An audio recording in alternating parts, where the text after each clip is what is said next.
बोलो गुरुदेव भगवान की जय। प्यारे कृष्ण कन्हैया लाल की जय। श्री योग वासिष्ठ महारामायण उपशम प्रकरण चल रहा है और आज है 35वें सर्ग से।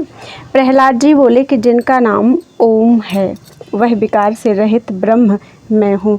जो कुछ जगत है वह सब आत्मस्वरूप सत्य असत्य से अतीत चैतन्य स्वरूप और सब जीवों के भीतर है। सूर्यादिक में प्रकाश वही है, अग्नि आदिक को उष्ण करता वही है और चंद्रमा में शीत करता वही है। अमृत का श्रवणा आत्मा से ही है और इंद्रियों के भोगों का भोक्ता अनुभव रूप वही है। राजा की नाई खड़ा बैठा हूँ तो भी मैं कभी नहीं बैठा, और चलता हूँ तो कभी नहीं चलता और न व्यवहार करता हूँ। मैं सदा शांत रूप करता हूँ, किसी से लिपायमान नहीं होता। त्रिकालों में समरूप हूँ और सर्वदा सर्व अवस्था में पदार्थों के उपजने और मिटने में सदा ज्यों का त्यों हूँ। ब्रह्मा से आदि तृण पर्यंत सब जगत में आत्म तत्व स्थित है। पवन जो स्पंद रूप है उसमें भी मैं अति सूक्ष्म स्पंद रूप हूँ। पर्वत स्थान जो अचल पदार्थ हैं उनसे भी मैं अचल हूँ। आकाश से भी अति निर्लेप हूँ। मन को भी आत्मा चलाता है जैसे पत्रों को पवन चलाता है, और इंद्रियों को आत्मा फेरता है जैसे घोड़े को सवार चलाता है। समर्थ चक्रवर्ती राजा की नाई में भोग भोगता हूँ और अपने ऐश्वर्य से आप शोभता हूँ। संसार समुद्र में जरा मरण रूपी जल के पार करने वाला आत्मा है। यह सबसे सुलभ है और अपने आप से जाना जाता है और बांधव की नाई प्राप्त होता है। आत्मा शरीर रूपी कमलों के छिद्रों का भंवरा है और बिना खींचे बुलाए सुलभ आकर प्राप्त होता है। जो कोई अल्प भी उसको बुलाता है तो उसी क्षण वह उसके सम्मुख होता है। इसमें कोई संशय और विकल्प नहीं। वह निष्कलंक और परम संपदावान है और सदा स्वस्थ रूप है। रसदायक पदार्थों में जैसे रस स्वाद है, पुष्पों में सुगंध और तिलों में तेल है, तैसे ही वह देव परमात्मा देहों में स्थित है तो भी अविचार के वश से नहीं जाना जाता। जैसे चिरकाल उपरांत आया बांधव अपने आगे आन स्थित हो तो भी उसको नहीं पहचाना जाता। जब विचार उदय होता है तब आत्मा परमेश्वर को जान लेता है। जैसे किसी प्रियतम बांधव के पाने से आनंद उदय होता है, तैसे ही आत्मदेव के साक्षात्कार से परम आनंद उदय होता है और सब बांधवपन नष्ट हो जाता है। जितनी कुछ दुष्ट चेष्टा है उसका अभाव हो जाता है। सब ओर से बंधन फांस टूट जाती है, सब शत्रु क्षय हो जाते हैं और आशा चिर नहीं फुरती।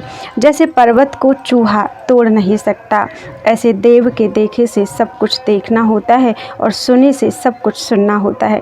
उसके स्पर्श किए से सब जगत का स्पर्श होता है और उसकी स्थित से सर्व जगत स्थित भासता है। यह जो जागृत है सो संसार की ओर से स्वप्न है। उसी जागृत से अज्ञान नष्ट हो जाता है और जितनी आपदाएं हैं उनका कष्ट दूर हो जाता है। आत्मा के प्राप्त हुए आत्मामय हो जाता है और वह विस्तृत रूप आत्मा दीपकवत साक्षीभूत होता है। जगत की स्थिति में भोगों से राग उठा है, सब ओर से आत्म तत्व का प्रकाश भासता है और भीतर शांत रूप सबको अनुभव करने वाला सब देहों में मैं स्थित हूँ। जैसे मिर्चों में तीक्ष्णता स्थित है, तैसे ही सब जगत के भीतर बाहर में व्याप रहा हूँ। जो कुछ जगत के पदार्थ भासते हैं उन सब में ईश्वर रूप सत्ता सामान्य स्थित है। आकाश में शून्यता, वायु में स्पंदता, तेज में प्रकाश, जल में रस, पृथ्वी में कठोरता, चंद्रमा में शीतलता वही है, शीतलता रूप वही है और सब जगत में अनुस्यूत एक आत्म तत्व ही व्याप रहा है। जैसे बर्फ में श्वेत और पुष्पों में गंध है, तैसे ही सब देहों में आत्मा व्यापक है। जैसे सर्वगत काल है और सर्वव्यापक आकाश है, तैसे ही सब जगत में आत्मा व्यापक है। जैसे राजा की प्रभुता सब में होती है, तैसे ही मुझसे भिन्न और कोई कलना नहीं है। जैसे धूलि को पकड़ के आकाश को स्पर्श नहीं कर सकते, कमलों को जल स्पर्श नहीं करता और पाषाण को स्फुरण रूप स्पर्श नहीं करता, तैसे ही मेरे साथ किसी का संबंध नहीं स्पर्श करता। सुख दुख का संबंध देह को होता है। यदि देह चिरकाल रहे अथवा अब ही नष्ट हो तो मुझको लाभ हानि कुछ नहीं। जैसे दीपक की प्रभा रज्जु से नहीं बांधी जाती, तैसे ही आत्मा किसी से बांधा नहीं जाता। सब पदार्थों के ग्रहण में अबंध रूप है। जैसे आकाश किसी से बांधा नहीं जाता और मन किसी से रोका नहीं जाता, तैसे ही परमात्मा को देह इंद्रिय का संबंध वास्तव में नहीं होता। यदि शरीर के टुकड़े हो जावे तो भी आत्मा का नाश नहीं होता। जैसे घट फूटे से दूध आदि पदार्थ नहीं रहता, परंतु आकाश कहीं नहीं जाता, वह ज्यों का त्यों ही रहता है, तैसे ही देह के नाश हुए प्राण कला निकल जाती है। आत्मा का कुछ नाश नहीं होता और पिशाच की नाई उदय होकर भासता है। जिसका नाम मन है, उस मन से जगत भाषित हुआ है और उसी में जड़ शरीर के नाश का निश्चय हुआ है। हमारा क्या नाश होता है? जिसके मन से दुख सुख की वासना नाश होती है, सो भोगों से निवृत्त होकर सुख संपन्न होता है और ग्रहण करते भोगते अज्ञानी दुख पाते हैं। यह बड़ा आश्चर्य है कि आत्मा के अज्ञान से मूढ़ दुख पाता है।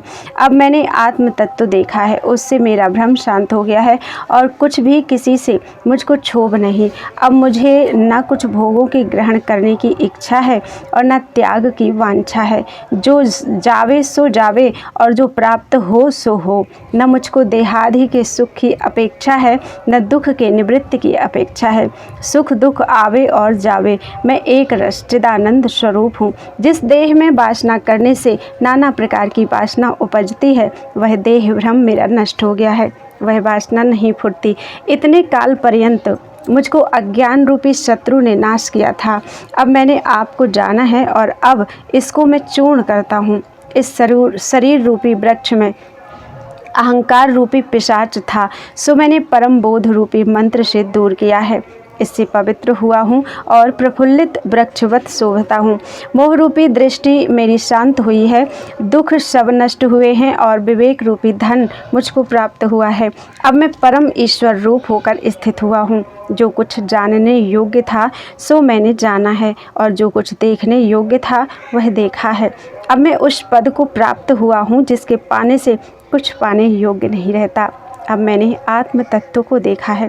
विषय रूपी सर्प मुझको त्याग गया है, मोह रूपी कुहरा नष्ट हो गया है, इच्छा रूपी मृग तृष्णा शांत हो गई है और राग द्वेष रूपी धूल से रहित सब ओर से निर्मल हुआ हूँ। अब मैं उपशम रूपी वृक्ष से शीतल हुआ हूँ और सब ओर से विस्तृत रूप को प्राप्त हुआ हूँ। अब मैंने सबसे उचित परमात्म देव को ज्ञान और विचार से पाया है और प्रकट देखा है। अधोगति का कारण जो अहंकार है, उसको मैंने दूर से त्याग दिया है और अपना स्वभाव रूप जो आत्म भगवान सनातन ब्रह्म है, जो अहंकार के वश विस्मरण हुआ था, उसे अब चिरकाल करके देखा है। इंद्रिय रूपी गड्ढे में मैं गिरा था और राग द्वेष रूपी सर्प से दुख पाकर मृत्यु को प्राप्त हुआ था। मृत्यु की भूमि का टोए बिना तृष्णा रूपी करंजुए की कुंजों में मैं भ्रमता रहा, जहाँ काम रूपी कोयल के शब्द होते थे और जन्म रूपी कूप में दुख पाता था। सुख पाने की आशा में डूबा, वासना रूपी जाल में फंसा, दुख रूपी दावाग्नि में जला और आशा रूपी फांसी से बंधा हुआ मैं कई बार जन्म मरण को प्राप्त हुआ था। क्योंकि अहंकार के वश हुए जन्म मृत्यु को प्राप्त होता है। जैसे रात्रि में पिशाच दिखाई दे और अधीरता को प्राप्त करे, तैसे ही मुझको अहंकार ने किया था। सो अब परमात्मा रूप की मुझको तुमने प्रेरणा की है और अपनी शक्ति विष्णु रूप धार कर विवेक उपदेश किया और जगाया है। हे देव, हे ईश्वर, तुम्हारे बोध से अहंकार रूपी राक्षस नष्ट हुआ है। हे विभो, अब मैं उसको नहीं देखता, जैसे दीपक से तम नहीं भासता। अहंकार रूपी जो यक्ष था और मन में जो वासना थी, वह सब नष्ट हुई है। अब मैं नहीं जानता कि वे कहाँ गए। जैसे दीपक निर्वाण होता है तब नहीं जाना जाता कि प्रकाश कहाँ गया। हे ईश्वर, तुम्हारे दर्शन से मेरा अहम भाव नष्ट हुआ। जैसे सूर्य के उदय हुए चोर भय मिट जाता है, तैसे ही देह रूपी रात्रि में अहंकार रूपी पिशाच उठा था, वह अब नष्ट हुआ है। और अब मैं परम स्वस्थ हुआ हूँ। जैसे बानरों से रहित वृक्ष स्वस्थ होता है, तैसे ही मैं परम निर्वाण को प्राप्त हुआ हूँ। अब मैं सम और शांत बोध में जागा हूँ और चिर पर्यंत चोरों से जो घिरा था सो अब छूटा हूँ। अब मेरा हृदय शीतल हुआ है और आशा रूपी मृग तृष्णा शांत हो गई है। जैसे जल से पर्वत की तप्तता मिटे और वर्षा से शीतलता को प्राप्त हो, तैसे ही विवेक रूपी विचार से अहंकार रूपी तप्तता दूर हो गई है। अब मोह कहाँ और दुख कहाँ, आशा रूपी स्वर्ग कहाँ और नरक कहाँ, बंध कहाँ और मुक्त कहाँ। अहंकार के होने से पदार्थ भासते हैं, अहंकार के गए इनका अभाव हो जाता है। जैसे मूर्ति दीवार पर लिखी जाती है, आकाश पर नहीं लिखी जाती, तैसे ही अहंकार संयुक्त जो चेतन है वह नहीं शोभता। अहंकार से ही सुख दुखादि का पात्र होता है। जैसे मलिन वस्त्र पर केसर का रंग नहीं शोभता, तैसे ही उसमें ज्ञान नहीं शोभता। जब अहंकार रूपी मेघ का अभाव हो, तब तृष्णा रूपी कोहरा भी नहीं रहता और शरत काल के आकाशवत स्वच्छ चित्त रहता है। निरहंकार रूपी जल में प्रसन्नता रूपी कमलों से शोभता है। हे आत्मा, तुमको नमस्कार है।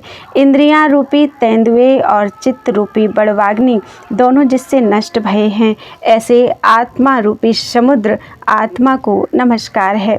जिससे अहंकार मेघ दूर हुआ है और दावाग्नि शांत हुई है, ऐसे जो आत्मानंद रूपी पर्वत है, उस आनंद के आश्रय मैंने विश्राम पाया है। हे देव, तुमको नमस्कार है। जिसमें आनंद रूपी कमल प्रफुल्लित हैं और जिससे चित्त रूपी तरंग शांत हुआ है, ऐसा जो मान सरोवर मैं आत्मा हूँ, उसको नमस्कार है। आत्मा रूपी हंस संबित रूपी पंख है और हृदय रूपी कमलों से पूर्ण मान सरोवर पर विश्राम करने वाले को नमस्कार है। काल रूपी कलना से रहित निष्कलंक सदा उदित रूप सब ओर से पूर्ण और शांत आत्मा, तुझको नमस्कार है। मैं सदा उदित शीतल हृदय कर तम दूर करता और सर्वव्यापक हूँ, परंतु अज्ञान से अदृष्ट हुआ था, सो उस चैतन्य सूर्य को नमस्कार है। मन से जो उपजे थे वह अब शांत हुए हैं और मन को मन से और अहम को अहम से छेद के जो शेष रहे, सो ही मेरी जय है। भाव रूप जो दृश्य पदार्थ हैं, उनको आत्म भाव से, तृष्णा को तृष्णा के छेद से, अनात्मा को आत्म विचार द्वारा नष्ट किए से और ज्ञान से ज्ञेय को जाने से मैं निरहंकार पद को प्राप्त हुआ हूँ और भाव अभाव क्रिया नष्ट हो गई है। मैं अब केवल स्वस्थित हूँ और निर्भय निरहंकार निर्मन निष्पंद शुद्धात्मा हूँ। मेरा शरीर शव की नाई स्थित है। लीला करके मैंने अहंकार को जीता है, परम उपशम को प्राप्त हुआ हूँ और परम शांति मुझको प्राप्त हुई है। मोह रूपी बैताल और अहंकार रूपी राक्षस नष्ट हुए हैं।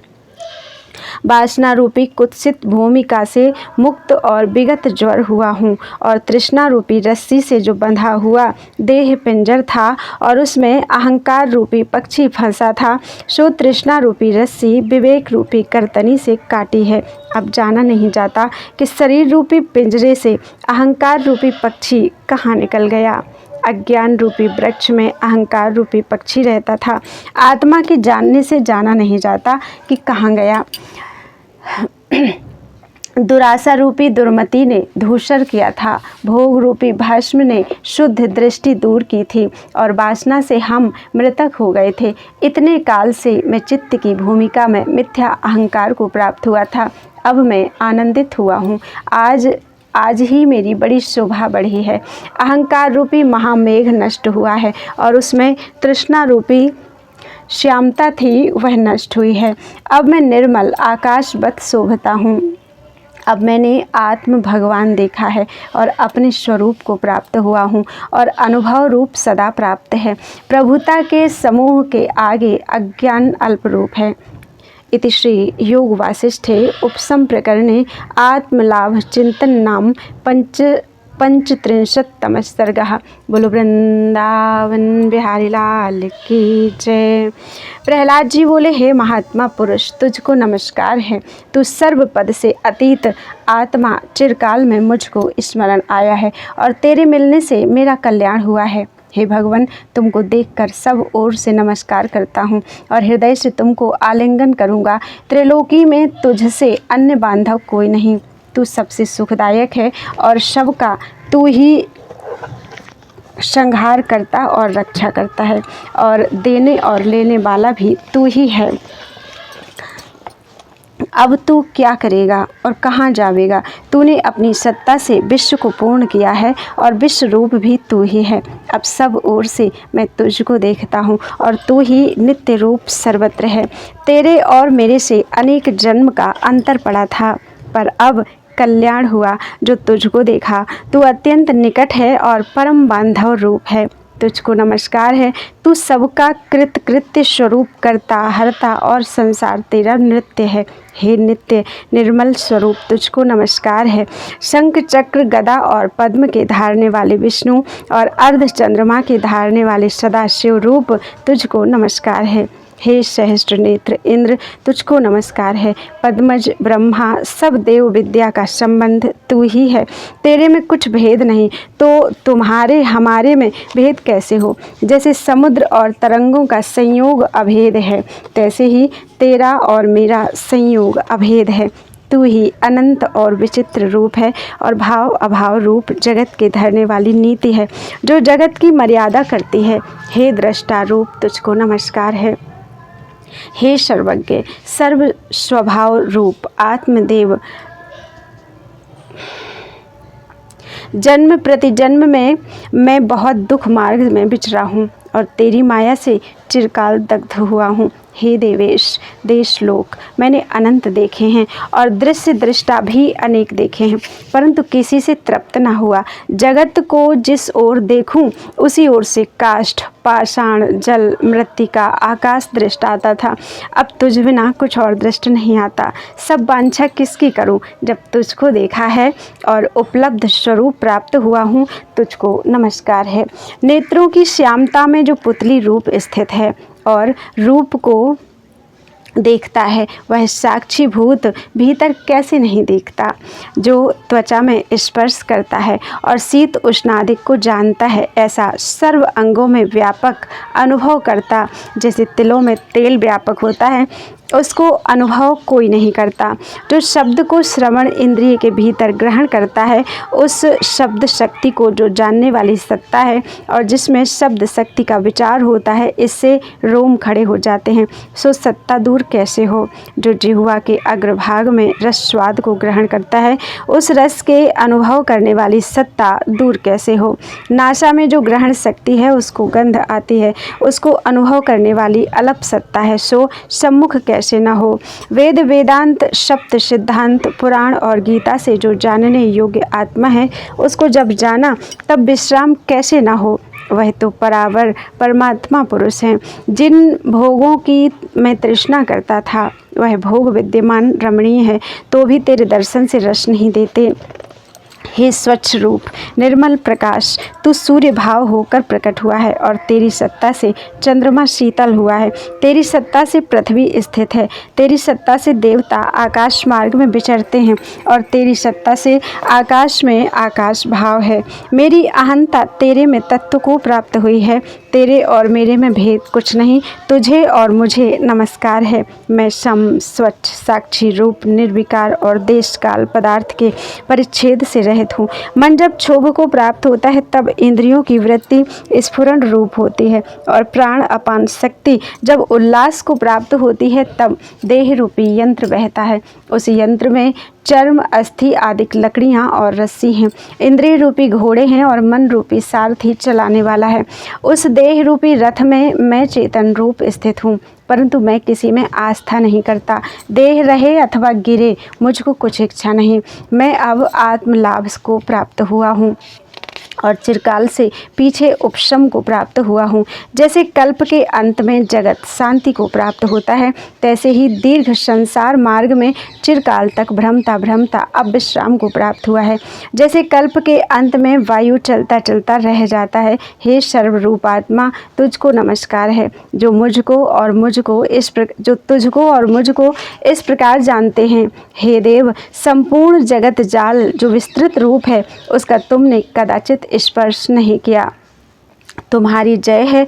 जैसे पुष्पों में गंध और तिलों में तेल रहता है, वैसे ही तुम सब देहों में रहते हो। तुम सर्व जगत के प्रकाशक दीपक हो। उत्पत्ति और प्रलय करता और सदा अकर्ता रूप तेरी जय है। तेरे परमाणु चिद अणु में यह विस्तार रूप जगत स्थित है। जैसे बट बीज में वृक्ष होता है, फिर और होता है, तैसे ही चिद अणु में जगत है। जैसे आकाश में एक बादल के अनेक आकार दृष्ट आते हैं, तैसे ही चित्त कला फुरने से अनेक पदार्थ भ्रम रूप भासते हैं।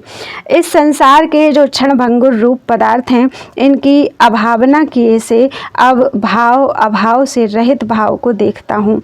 मुझे अब यह निश्चय हुआ है कि मान, मद, क्रोध और कलुषता कठोर आदि विकारों में महापुरुष नहीं डूबते, पर जिनकी नीच प्रवृत्ति है वे इन दोषों और अवगुणों में डूबते हैं।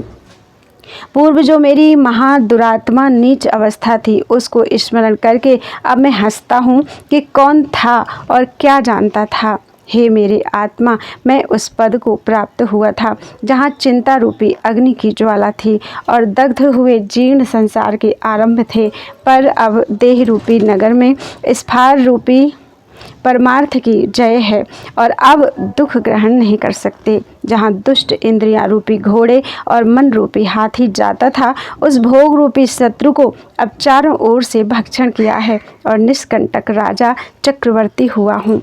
तू परम सूर्य है और परम आकाश में तेरा मार्ग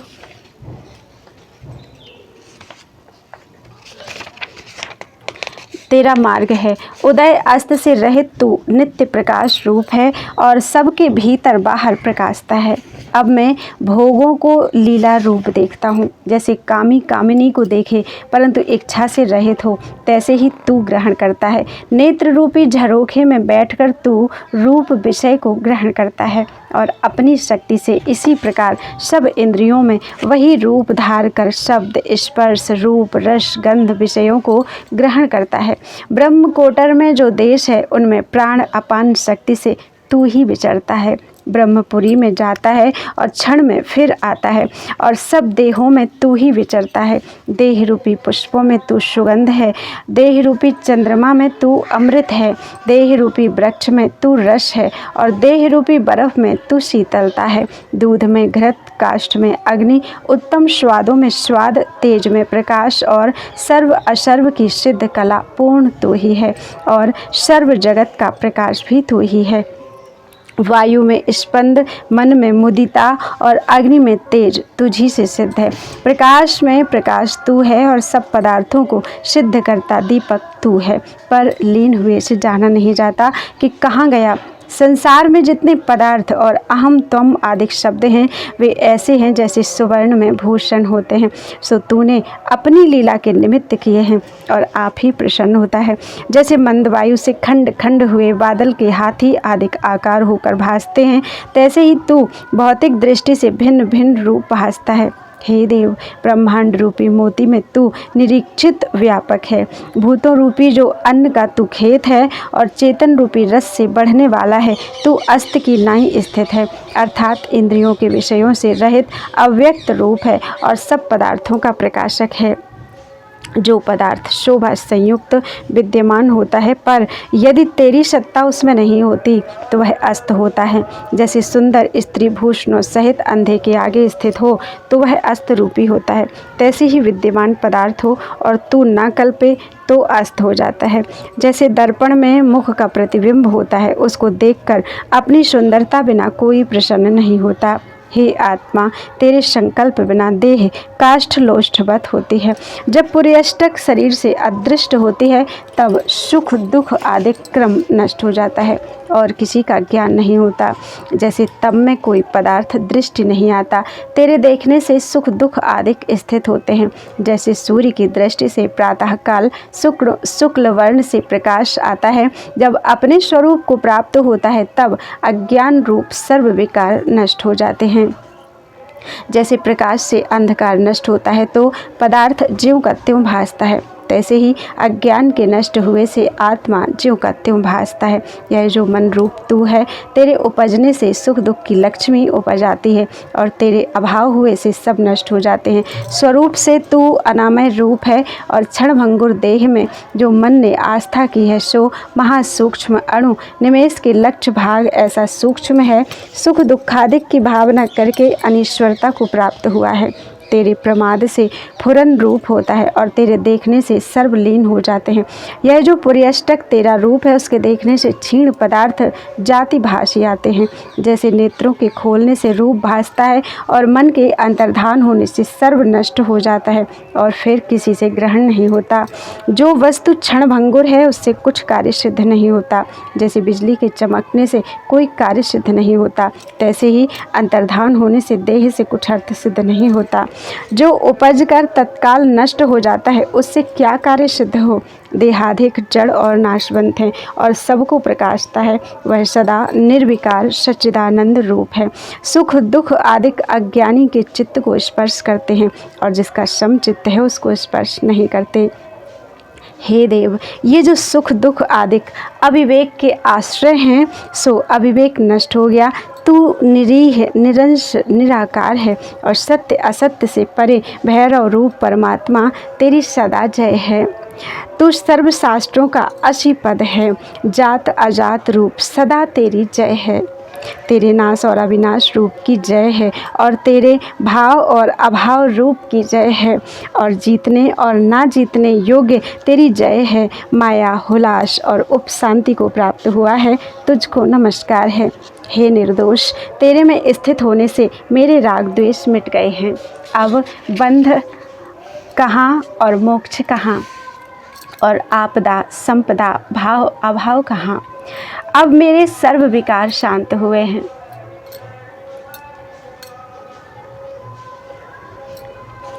और समाधि में स्थित हुआ हूँ। इति श्री योग वासिष्ठे उत्पत्ति उपशम प्रकरण प्रहलादोपाख्याने संस्तवन्नाम षट्त्रिंशत्तमः सर्गः। बोलो वृंदावन बिहारी लाल की जय। श्री वशिष्ठ जी बोले, हे राम जी, इस प्रकार चिंतन कर महाधैर्यवान प्रहलाद निर्विकार निरानंद समाधि में ऐसे स्थित हुए जैसे मूर्ति का पर्वत हो। जब बहुत काल अपने भुवन में सुमेरुवत समाधि में स्थित रहा तब दैत्य उसको जगाने लगे, परंतु वह ना जागा। जैसे समय बिना बीज अंकुर नहीं लेता और 5 सहस्र वर्ष समाधि में व्यतीत भये पर शरीर उसी प्रकार पुष्ट रहा। दैत्यों के नगर में शांति हो गई और वह परम आत्मा को प्राप्त हुआ। निरानंद जो प्रकाश है सो प्रकाश मात्र रह गया और कलना सब मिट गई। इतना काल जब इस प्रकार व्यतीत हुआ तब रसातल मंडल में राज भय दूर हो गया और छोटे को बड़ा भक्षण करने लगा। निदान दैत्य मंडली की विपर्य दशा हो गई और निर्बल को बलवान मार के लूट ले गए।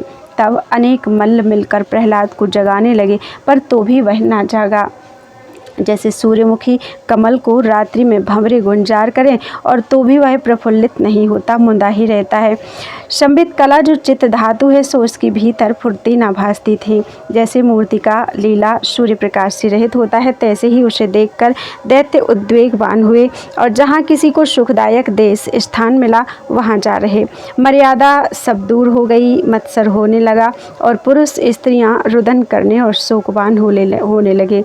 कोई मारे जावें, कोई लूटे जावें और व्यर्थ अनर्थ कदर्थ करने वाले हो गए। सब दैत्यता परायण हुए, बांधव नष्ट हो गए और उपद्रव उत्पन्न होने लगे। दिशा के मुख अग्नि रूप हो गए, देवता आन दिखाई देने लगे और दैत्य निर्बल को बांध ले जाने लगे। दैत्य मूल भूमि से रहित निर्लक्ष्मी उजाड़ से हो गए और दैत्यपुर में अनीति अकांड उपद्रव हुआ। जैसे कल्प के अंत में जीव दुख पाते हैं, तैसे ही दैत्य दुख पाने लगे। इति श्री योग वासिष्ठे उपशम प्रकरण दैत्यपुरी प्रभंजन वर्णन नाम सप्तत्रिंशत्तमः सर्गः। बोलो वृंदावन बिहारी लाल की जय। श्री वशिष्ठ जी बोले, हे राम जी, इस प्रकार जब दैत्यपुरी की दशा हुई तब संपूर्ण जगत जाल के क्रम पाने वाले विष्णुदेव, जो क्षीर समुद्र में शेषनाग की सैया पर शयन करने वाले हैं, चतुर्मास वर्षा काल की निद्रा से जागे और बुद्धि के नेत्रों से जगत की मर्यादा विचारी तो देखा कि पाताल में प्रहलाद दैत्य समाधि में पद्मासन बांध कर स्थित हुआ है और सृष्टि दैत्यों से रहित हुई है। बड़ा कष्ट है कि अब देवता जीतने की इच्छा से रहित होकर आत्मपद में स्थित हो जाएंगे और जब देवता और दैत्यों का विरोध रहता है तब जीतने के निमित्त याचना करते हैं कि दैत्य नष्ट होवें। अब सब देवता निर्द्वंद रूप होकर परम पद को प्राप्त होवेंगे। जैसे रस से रहित बेली सूख जाती है, तैसे ही अभिमान और इच्छा से रहित देवता जगत की ओर सूख कर आत्मपद को प्राप्त होंगे। जब देवताओं के समूह शांति को प्राप्त होंगे तब पृथ्वी में यज्ञ तप आदि उत्तम क्रिया निष्फल हो जाएंगी, न कोई करेगा न किसी को प्राप्त होगा। और जब पृथ्वी लोक से शुभ क्रिया नष्ट हुई तब लोक भी नष्ट हो जाएंगे। अकांड प्रलय प्रसंग होगा और सब मर्यादा क्रम जगत का नष्ट हो जाएगा। जैसे धूप से बर्फ नष्ट होती है, तैसे ही जगत क्रम सब नष्ट हो जाएगा। इसके नष्ट हुए भी मुझको कुछ नहीं, परंतु मैंने अपनी लीला रची है, सो सब नष्ट हो जाएगी। तब मैं भी इस शरीर को त्याग कर परम पद में स्थित हूँगा और अकारण ही जगत उपशम को प्राप्त होगा। इसमें मैं कल्याण नहीं देखता। जो दैत्यों के उद्वेग से रहित देवता भी शांति हो जाएंगे तो तप क्रिया नष्ट हो जाएगी और जीव दुखी होकर नष्ट हो जाएंगे। इससे मैं जगत क्रम को स्थापन करूं कि परमेश्वर की नीति इसी प्रकार है। अब रसातल को जाऊं और जगत की मर्यादा ज्यों की त्यों स्थापन करूं। पर जो मैं प्रहलाद से भिन्न पाताल का राज्य करूंगा तो वह देवताओं का शत्रु होगा। इससे ऐसे भी ना करूंगा। प्रहलाद का यह अंत का जन्म है और परम पावन देह है और कल्प पर्यंत रहेगी। यह ईश्वर की नीति है, सो ज्यों की त्यों है। इससे मैं जाकर दैत्येंद्र प्रहलाद को जगाऊं कि अब वह जाग कर जीवन मुक्त हुआ है, दैत्यों का राज्य करे। जैसे मणि मल से रहित प्रतिबिंब को ग्रहण करती है, तैसे ही प्रहलाद भी इच्छा से रहित होकर प्रवर्तें। इस प्रकार सृष्टि देवता दैत्यों से संयुक्त रहेगी और परस्पर इनका द्वेष ना होगा और मेरी क्रीड़ा लीला अच्छी होगी। यद्यपि सृष्टि का होना ना होना मुझको तुल्य है, तो भी जो नीति है वह जैसे स्थित है तैसे ही कहे। जो वस्तु भाव में तुल्य हो उसका नाश और स्थित में प्रयत्न करना कुबुद्धि है, आकाश के हनन के यत्न के तुल्य है। इति श्री योग वासिष्ठे उपशम प्रकरणे भगवान चित्त विवेको नाम 38तमः सर्गः। बोलो वृंदावन बिहारी लाल की जय। त्वदीयं वस्तु गोविंद तुभ्यमेव समर्पये, तेन त्वदङ्घ्रि कमले रतिं मे यच्छ शाश्वतीम्।